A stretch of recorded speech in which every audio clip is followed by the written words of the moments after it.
আসন্ন Bangladesh premier league BPL এ হয়তো দেখা যাবে না পাকিস্তান জাতীয় দলের ক্রিকেটারদের।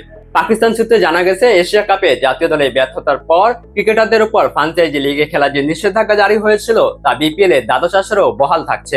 এমন পরিস্থিতিতে দল গোছানো নিয়ে বিপাকে পড়তে হচ্ছে বাংলাদেশের ফ্র্যাঞ্চাইজিগুলোকে। বিস্তারিত প্রতিবেদনে। সাইম আইয়ুব, সাহেবজাদা ফারহান কিংবা মোহাম্মদ নওয়াজ, এই মুহূর্তে পাকিস্তান ক্রিকেটের যে নামগুলো এবারে বিপিএল এ বড় আকর্ষণ ছিল সেই তারকারাই থাকছেন অনিশ্চয়তায়।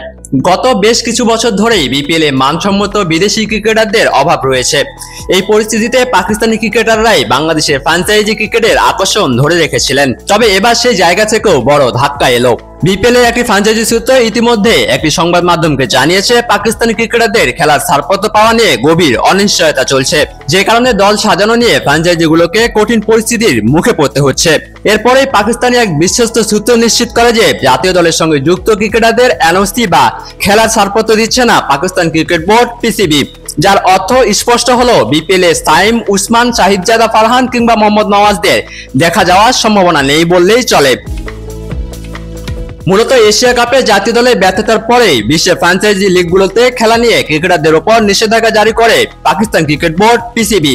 যদিও 20 ভাগ লিগের ক্ষেত্রে বাবর রিজওয়ানরা বিশেষ অনুমতি পেয়েছিলেন, তবে বিপিএল এর ক্ষেত্রে সেই নিষেধাজ্ঞা বহাল থাকার পক্ষেই রয়েছে পাকিস্তান ক্রিকেট বোর্ড।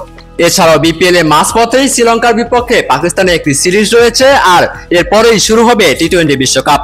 জাতীয় দলের ক্রিকেটারদের মনোযোগ ধরে রাখতে এবং বিশ্বকাপের আগে ইনজুরি ঝুঁকি এড়াতে পিসিবি এমন কঠোর সিদ্ধান্ত নিতে যাচ্ছে বলে জানা গেছে।